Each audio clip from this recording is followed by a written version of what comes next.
What do we say? Hands off the arts! Hands off the arts! Hands off the arts! Hi, my name is Luke, he, him, they, them. And I'm glad to be here with my fellow Hoosiers, and I'm a Kentuckian here. So we got a great contingent here. I'm the founder of Pack the House Purple, a group I started because I was frustrated by the empty seats at the Kennedy Center after Trump took over. Additionally, I wanted to channel the anger and frustration that I and many others have felt over the illegal interference with the arts at the Kennedy Center. And I wanted to build a community of art supporters who could unite their voices in a chorus of protest. I think that our voices in a chorus of protest are way more resonant than any boycott. As angry as I am about the recent takeover and the renaming of the Kennedy Center, I see it as an opportunity to build, cultivate, and capitalize on the strength of our artistic communities. Yes. The arts are all about community. I'm an amateur musician, and one of the things I love about playing in an orchestra is that while you are an individual playing one small part, your part fits within a larger organism of lots of separate sounds. And together, all of your independent notes and rhythms combine to create music. And in a similar way, the arts are an ecosystem of multiple communities contributing, learning, responding, and relying on each other.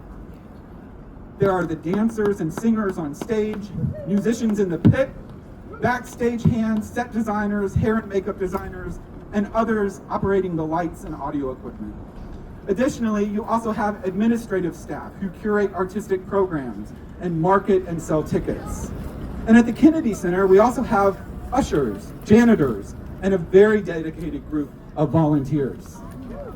Then you have people like me, a queer kid from Kentucky who grew up listening to and playing classical music, driving with a neighbor 2 hours to see their first opera in junior high, and someone who sang and danced in their community theater production of The Music Man. Shakopee. And now I'm an audience member. All of these individuals combine to make the Kennedy Center a true community for the arts. These people, including you, including all of us, make the Kennedy Center what it is and has always been. The Kennedy Center belongs to us, the American people. Only by building all of these communities and looking for ways that we can strengthen each other can we have a thriving arts community today and into the future. Yes, we need to build community now to have the capacity to push back against the overreach of this administration and say, hands off the arts. But community is much bigger than the immediate future. If we join in solidarity, we will survive the coming years.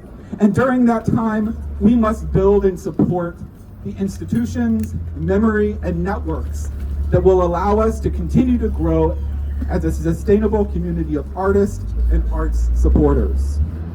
That community is the one that will not only get us through the coming years, but will carry us on for generations to come. Last night, I went to a chamber opera performance about the father of the blues, Robert Johnson. And afterward, the librettist and cast sat down for a chat. This is one of the great things about local arts. You get to interact with the artist. And one thing that the librettist said when asked about the arts in the current political climate is that we must participate in the change we deserve to see now. That stuck with me. We're in a unique moment, a moment that challenges us as individuals, our institutions, and our very democracy. We deserve better. We deserve communities where all are respected. We deserve arts that tell our stories and the diverse stories of our neighbors. We also deserve artistic expression that expands our minds and causes us to question our place in our communities. We deserve empathy and mutual support. We deserve vibrant arts communities. And we deserve artistic communities that are not interfered with by politicians. Hands off the arts. Hands off the arts. Hands off the arts. Hands off the arts. Hands off the arts. Off the arts. We also deserve arts institutions that are not treated as trophies that a president can slap his name on. Shame. If we want to build and maintain supportive arts communities for the future, we have to seek out opportunities like this to create communities of trust, cooperation, and mutual aid now.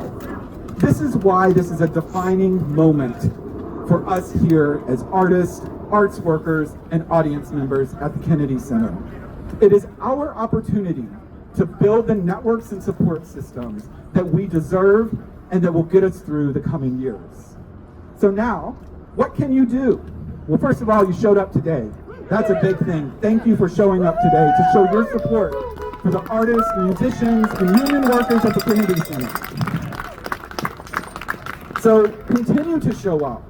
Continue to show up to support the artists, musicians, and union workers at the Kennedy Center. They, not the name on the walls, are who make the Kennedy Center what it is. Make your voice heard. Voice your opposition to the administration's interference with the arts. Say, hands off the arts, and contact your congressional representatives and senators. Find opportunities to artistically express yourself and illustrate the strength of the arts in our community of resistance. And finally, join us as we build, cultivate, and support the artistic communities at the Kennedy Center and beyond. So, as a united community, I call on all of us to join our voices in a chorus of protest, singing, "Hands off the arts." The Kennedy Center belongs to the American people. Thank you, and please stay connected with us with handsofftheart.org and packtahousePurple.com. We're both on Instagram. Thank you so much for showing up today. Hands off the arts! Hands off the arts! Hands off the arts! Hands off the arts!